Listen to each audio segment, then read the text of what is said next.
다시 방문해 주셔서 대단히 감사합니다. 이 시간에는 Y 선생님의 질문, 세 번째 질문인데 그 질문에 세 가지가 들어 있습니다. 이것은 문자적인 사실이 아니라는 것은 이미 말씀드렸고요. 이 세 가지 질문을 다시 풀어봅니다. 질문은 이런 겁니다. 첫 번째, 예수의 처녀 탄생. 2번, 예수님께서 십자가에서 우리 죄를 대신 갚아주셨다. 대속의 죽음이라 그러죠. 대속의 죽음. 세 번째, 예수께서 육체로 부활하셨다. 영적으로 부활하셨다 그러면 봄이 되니까 다 새싹이 나고 죽었던 나무가 움을 트기 때문에 영적인 부활이다. 그러면은 시비 걸 사람이 아무도 없죠. 근데 예수의 육체 부활이라고 교회가 가르치니까 이것을 이해하려고 노력을 많이 하였는데 이해가 되지 않는다. 이런 Y 선생님의 진지한 질문입니다. 다시 풀어본다 그러면서 그 다시 풀어봅니다 라고 했을 때 제 마음속에 여러분에게 들려드리고 싶은 이야기의 핵심은 이것입니다. 이해할 수 없는 성경 이야기들, 이 성경책에는 이해할 수 없는 이야기들이 많이 있습니다. 알고 보면 이해할 수 있는 이야기지만 옛날 옛적 3000년 전의 이야기이기 때문에 말이 통하지 않는 넌센스 이야기들이 많이 있습니다. 그랬을 때 이 이야기를 버리는 것이 아니라 버리기보다는 그것들을 사람이 기록했습니다. 이게 굉장히 중요합니다. 단군 신화도 하늘에서 누가 내려왔다. 곰이 사람이 됐다. 곰이 사람이 됐다가 아니라 그런 말을 한 사람이 있잖아요. 사람. 이게 핵심입니다. 성경에서는 하나님이 이렇게 말씀하셨다. 하나님이 말씀하셨다고 내가 말하는 거고 내가 기록한 겁니다. 이 성경에 의하면 다른 예언자는 하나님으로부터 다른 이야기를 받아가지고 나라가 평화로울 거라고 거짓 정보를 줍니다. 그래서 성경 안에도 이미 예언자들이 하늘의 음성을 듣는 게 아니라 자기 마음속에서 우러나는 것을 말한다.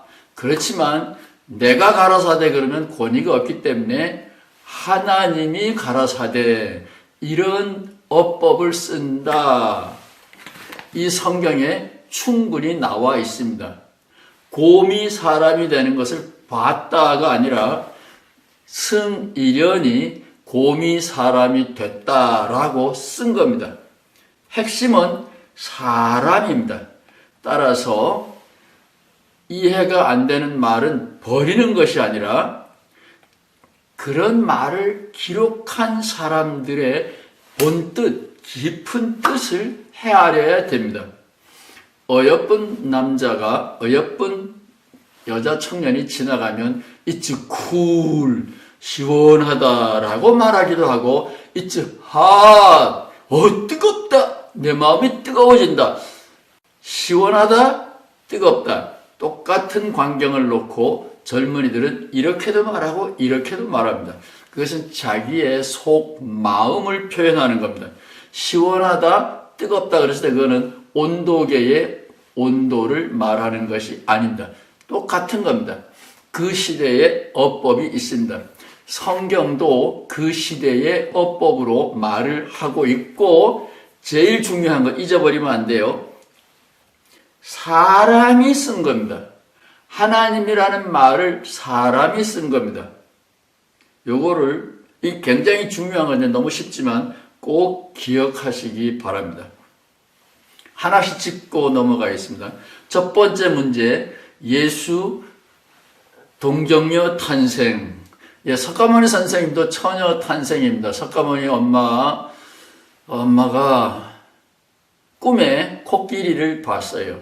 남자랑 자지 않았습니다. 그리고 임신해서 아들을 낳는데 7발짝이 걸어가면서 태어나자마자 7발짝이 걸어가면서 천상천하유아 독존 이렇게 말했다고 불경에 기록되어 있습니다. 사람이 쓴 겁니다. 예수님께서 처녀 몸에서 태어났다. 바울은 모르는 겁니다. 마가도 모르는 겁니다. 요한복음도 모르는 겁니다. 누가복음과 마태복음에만 기록되어 있습니다. 그래도 있으니까 어떻게 해요? 그리고 교회에서는 해마다 성탄절이 되면 예수님께서 처녀의 몸에서 태어났다라고 계속 강론을 하니까 어떻습니까? 자, 이것은 처녀 탄생은 크게 보면 의미를 세 가지로 나눌 수 있습니다. 본래 성경 구약 성서는 처녀가 1년 내에 처녀가 아들을 낳을 것이다 이런 말이 나오는데 구약 성서 예언서에 그것은 나라가 굉장히 도탄에 빠졌을 때 예언자가 나라를 걱정하는 임금님에게 가서 조만간 일이 잘 풀릴 것입니다. 이런 뜻으로 그 조만간이라는 말을 지금 신혼 초에 있는 혹은 신혼을 약속한 젊은 여자가 아기를 낳을 때쯤 되면 그러니까 1년이 되겠죠. 길어봐야 1년이 못 되어 하나님이 이스라엘 백성을 사랑한다. 이스라엘 백성을 돌보고 계신다라는 걸 체험하게 될 것입니다. 라고 하늘의 약속을 예언자가 왕에게 전달해 주는 과정에서 나온 이야기입니다. 이것이 처녀 탄생의 이야기의 시작입니다. 원문은 처녀가 아니라 젊은 여인이다. 이거는 세상이 지금 다 알고 있습니다. 그것이 번역이 잘못돼서 처녀가 된 거예요. 뭐 어쨌든 상관이 없어요. 처녀가 됐든 젊은 여자가 됐든 구약 성서의 본래의 메시지는 처녀냐 아니냐가 아니라 이 나라가 존망, 살아남느냐 망하고 없어지느냐의 위기에 서있을 때 예언자가 적어도 1년이 못 되어 하늘의 평화를 체험하게 될 것이다. 그때 사용한 말이 젊은 여자가 아기를 낳게 되면 그때쯤 되면 하나님의 평화를 맛볼 것입니다. 제일 먼저는 그것이 처녀 탄생의 의미입니다. 복음서, 마태복음과 누가복음에서 처녀 탄생을 이야기하는 것은 하나님의 약속이 이루어졌다. 따라서 신약 성서에 오면 1번은 하나님의 약속의 성취다. 그 약속의 성취의 증거가 예수 그리스도다. 임마누엘이라는 말이 그래서 나오는 겁니다. 임마누엘을 체험할 수 있는 징조입니다. 시작이다. 그런 겁니다. 임마누엘의 경험, 예언서도 그렇고 복음서에도 그렇고 임마누엘 경험입니다. 두 번째는 사도신경에 나와 있는 건데 로마 황제처럼 우리 주님이니까 역시 황제예요. 황제를 주님이라고 불러서 My Lord 그러잖아요. 그 주님입니다. 예수님은 황제입니다. 황제처럼 하늘이 낸 사람이고 황제처럼 처녀의 몸에서 태어난 사람이다. 황제랑 맞먹는다. 그런 말입니다. 이런 것들은 다 지나가는 이야기고 오늘날 교회에서 중요하게 여기고 우리 모두의 걸림돌이 되는 것은 이 400년이라고 그랬죠. 그러니까 5세기가 되겠습니다. 5세기에 어거스틴이 만든 원죄론, 유전죄, 죄가 혈통을 통하여 타고 내려온다. 아담과 이브의 죄가 성관계를 통하여 태어나는 우리 보통 사람들, 혈통을 통하여 아담과 이브의 죄가 내려오고 형벌도 함께 내려온다. 죽을 몸으로 태어나는 거다. 이것이 어거스틴이 만든 건데 어거스틴이 나쁜 사람이 아닙니다. 어거스틴은 부자들, 지식인들, 계급이 높은 사람들이 별 볼 일 없는 촌동네에서 태어난 예수를 믿어야 될 이유가 뭐냐? 계급이나 권력으로나 유명세로나 모든 것이 형편없는 예수를 우리 귀족이 권력자가, 문명인이, 세계를 지배하는 로마 사람이, 히랍 사람이 예수를 왜 믿어야 되느냐라는 문제 앞에서 어거스틴이 궁여지책으로 만든 말이 너희들은 죄를 짊어지고 태어났어. 우리가 왜 죄인이야? 너희들도 피가 있잖아. 이 피는 아담과 이브의 피야. 따라서 예수님은 성관계를 통하지 않고 태어났어. 따라서 예수님은 유전죄 없이 태어난 분이야. 예수님은 사람이긴 하지만 보통 사람이 아니야. 보통 사람과 예수님의 중요한 차이는 아담의 죄와 형벌을 물려받았느냐 아니냐 하는 거예요. 예수님은 아담의 죄와 형벌을 물려받지 않았다라는 거예요. 따라서 그러려면 예수님은 특별하게 태어나야 되는데, 요즘 같으면 인큐베이터에서 만들어지면 더 좋은데 섹스 없이 태어나잖아요. 그러면 참 좋은데 어거스틴 시대에는 그런 개념이 없었습니다. 예수님은 인큐베이터에서 태어났다, 기계 생산이다 이러면 더 좋았을 텐데 그것을 몰랐기 때문에 어거스틴은 예수님은 성관계 이전에 임신하고 태어났다. 그것이 어거스틴이 강조한 처녀 탄생의 이론인데, 핵심은 이거예요. 어떻게 하든지 예수님은 죄 없는 사람이다라는 말을 만들어내야 되고 변호해야 되고 증명을 해야 되는데, 그러기 위해서는 어거스틴이 생각해낸 것은 예수님은 처녀의 몸에서 태어났다, 이런 이야기를 어거스틴이 만들어낸 겁니다. 이 이야기의 약점은 무엇입니까? 예수는 처음부터 우리와 다른 분이기 때문에 예수님처럼 살고 싶어도 성향이, 기능이, 능력이 다르기 때문에 예수님의 길을 우리는 갈 수 없습니다. 우리는 보통 사람이고 예수님은 하늘인의 특별한 사람이기 때문에 갈 수가 없습니다. 우리는 욕망에 시달리고 죄의 노예로 살고 있는 인간이지만 예수님은 처음부터 신의 아들로 특별하게 태어났기 때문에 예수님의 행적이 성경에 잔뜩 기록되어 있지만 그 길로 우리는 갈 수가 없습니다. 따라서 그대 앞에만 서면 왜 나는 작아지는가처럼 예수님 앞에만 서면 우리는 죄인이 되는 거죠. 따라서 이런 어거스틴 스타일의 동정녀 탄생은 기독교 신앙에 도움이 되는 것이 아니라 장애물이 됩니다. 예수님과 우리를 혼연일체, 동료, 친구로 만들어주는 것이 아니라 예수님은 특별한 사람, 우리는 보통 사람. 따라서 기독교인들이 예수님처럼 살지 못한다고 할지라도 당연한 거고, 살려고 할 이유도 의무도 가능성도 전혀 없는 거죠. 따라서 이 예수님의 처녀 탄생은 바로 잡아야 되는 겁니다. 그래서 예수님의 인간성 이해에 지독하게 큰 장애물이 되고 있습니다. 이것은 어거스틴이 예수를 믿어야 된다라는 이야기를 강조하다가 헛발을 디뎌서 우리는 예수를 믿기는 믿지만 예수를 따를 수 없는 영원한 죄인이다. 따라서 예수를 믿는 교인이 비기독교인과 아무런 차이가 없더라도 어거스틴의 이론에 의하면 너무나 당연한 것이 되어버렸습니다.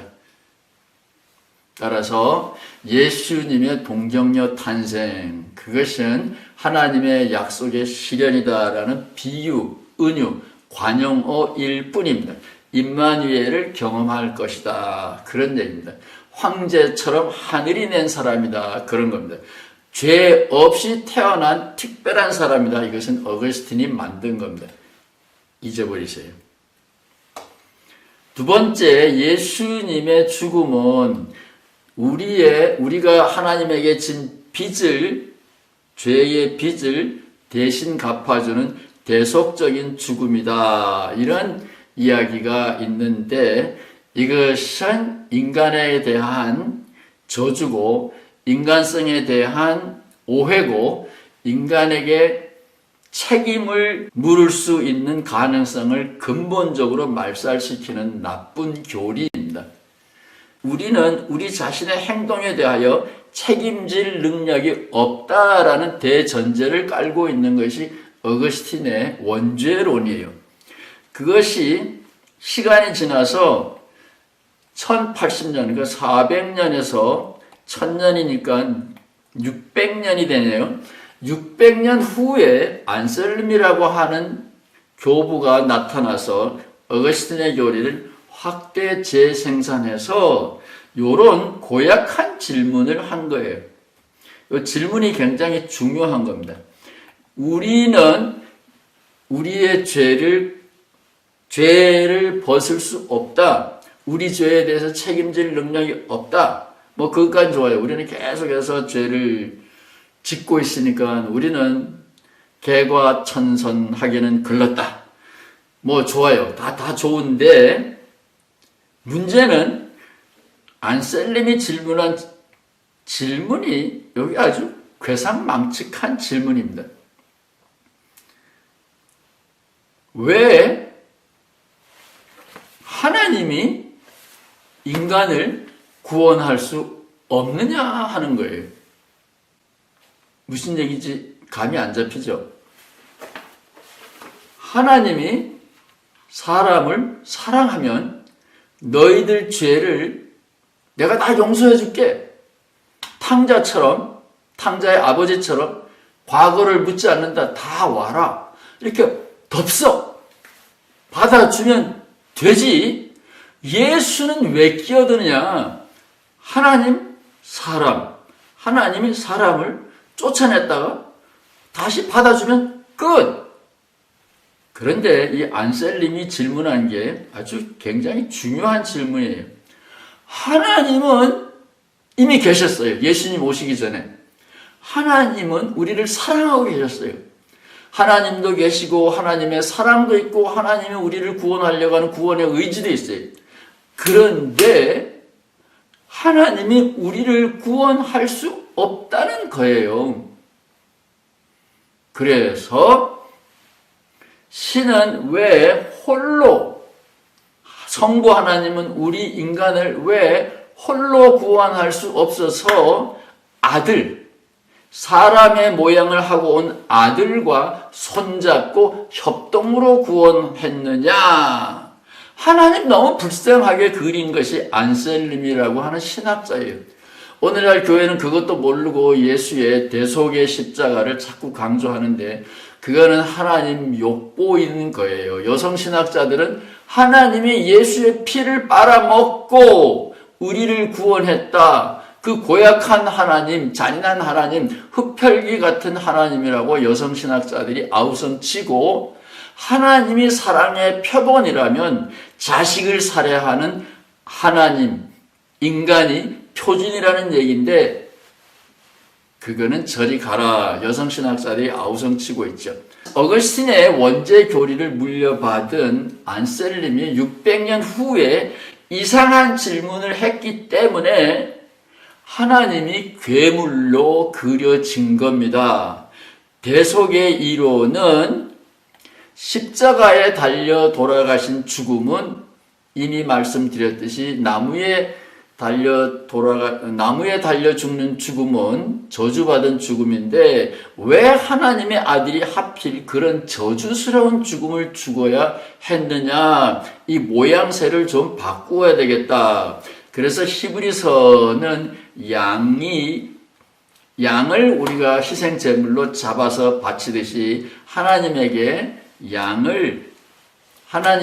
어린 양 예수의 피를 바쳤다. 뭐 이런 표현을 쓰는데 그것은 문자 그대로 이해하면 하나님의 흡혈귀가 돼요. 요한복음은 예수님이 높이 달렸기 때문에 영광이라고 승리라고 봅니다. 그런 여러 가지 표현 중에 하나로서 예수님, 이건 안셀림의 이론인데 자세한 거는 여기서는 설명하지 않겠습니다. 핵심적인 질문은 대속의 교리에 하나님은 홀로 우리를 구원할 수 없다. 탕자의 아버지는 부인이나 탕자의 형한테 의논하지 않고 홀로 아들을 영접할 수 있었는데 우리의 조물주 하나님은 인간의 죄를 용서하고 인간을 다시 원래 아들로 받아들일 능력이 없다라는 게 대속의 이 교리의 배후에 있는 겁니다. 하나님이 무능하고 잔인하고 못된 하나님이에요. 이거 계속 믿으면 안 되고, 우리는 십자가를 히브리서나 요한복음이나 바울처럼 여러 가지 모습으로 바라볼 수 있다. 그 중에 한 이론이다. 저주스러운 죽음이 아니라 오묘한 숨은 하나님의 뜻이 계셨을 것이다. 그 뜻은 각자가 찾아내면 돼요. 이것을 그대로 이해하면 큰일이 납니다. 잘못된 질문에는 바른 대답이 있을 수 없습니다. 대속의 교리는 안셀림이 질문을 잘못 던진 거예요. 그러니까 완전히 삼천포로 빠진 거죠. 예수의 육체 부활은 바울이 만들어낸 거라고 보시면 되는데, 바울이 만들어낸 이유가 중요한 거예요. 베드로나 요한이 아닙니다. 이 베드로와 야고보는, 죄송합니다. 베드로와 야고보는 예수님하고 동고동락하면서 예수님의 성향을, 취향을 잘 아셨어요. 예수님의 주량이 얼마인지도 잘 알았습니다. 그런데 바울은 예수님이 승천한 지 5년 후에 뒤늦게 태어나가지고 고린도전서 15장입니다. 고린도전서 15장 부활장을 잘 읽어보면 거기에 있는데, 베드로와 야고보가 예수님을 알듯이 나도 예수님을 만났다가 핵심입니다. 바울의 예수님의 육체 부활 이야기의 포인트는 예수님이 살았냐 아니냐. 예수님이 승천하는데 뭘 만나요? 예수님의 부활을 바울이 목에 힘주어 강조하는 것은 베드로와 야고보와 동등하게 혹은 더 잘 예수님을 만났고 이해한다. 그거가 포인트입니다. 이걸 제가 유대인 신약학자한테서 배운 거예요. 그러니까 저보다 더 잘 아는 사람이 있으면 나오라 그랬어요. 바울이 받은 계시의 경험, 바울이 예수를 만난 신앙 체험, 그것이 신빙성이 있으려면 베드로와 야고보 앞에 나도 너희처럼 예수님을 리얼하게 진짜로 알아. 이것을 고집해야만 하는 겁니다. 오늘날 우리들이 말하는 영적인 체험은 두 사람도 동일하지 않아요. 영적으로 하나님 만났다, 영적으로 예수님 만났다, 뭐 영적으로 진리를 체험했다. 세 사람 모이면 다 다른 소리 합니다. 그런데 바울은 예수님을 영적으로 만났다라는 표현을 안 써요. 그러면 바울이 자기가 막 만들어낸 예수가 되기 때문에 나는 육체로 부활한 예수를 만났고, 이 육체로 부활한 예수님은 네가 만난, 베드로가 만난, 야고보가 만난, 요한이 만난 그 예수야 나도. 그래서 이것은 영적인 몸이다, 이런 요상한 표현을 쓰면서 영적인 부활을 바울은 거부하는 겁니다. 그러면 실체가 없는 가짜 종교 체험이 되기 때문에 바울은 그것은 용납할 수가 없는 거예요. 장례식에 가면 모든 기독교인들은 부활 그러지만 정말로 믿는다면 장례식에 갔을 때 장례식을 주례하는 목사님이 오늘 우리의 형제는 땅에 묻힙니다. 예수님이 재림하셔서 부활할 때까지 땅속에서 잠자고 있을 겁니다. 이렇게 설교해야 되는데 죽으면 즉시 하늘나라에 가서 엄마 아빠도 만나고 하나님도 만나잖아요. 그것은 부활을 믿는 것이 아니라 영혼 불멸 교리를 우리가 믿고 있다라고 하는 증거예요. 99.9%는 영혼 불멸을 믿습니다. 부활은 죽으면 천당 가는 게 아니에요. 땅속에서 잠자고 있다가 예수님이 재림할 때 일어나서 하나님 나라로 가는 겁니다. 그게 부활이에요. 오늘날 기독교인들은 사실은 부활을 믿지 않는다. 장례식에 가본 증거가 있다. 이렇게 말해도 상관이 없습니다. 다음 질문은 삼위일체의 교리로 넘어갑니다. 바울이 뒤늦게 예수님을 체험했다 그러는데 우리는 너무 늦게 예수를 믿기 시작하는데 우리도 바울처럼 베드로처럼 요한이나 야고보처럼 예수 체험을 할 수 있나요? 이거에 대한 대답은 삼위일체가 줄 수 있습니다. 감사합니다.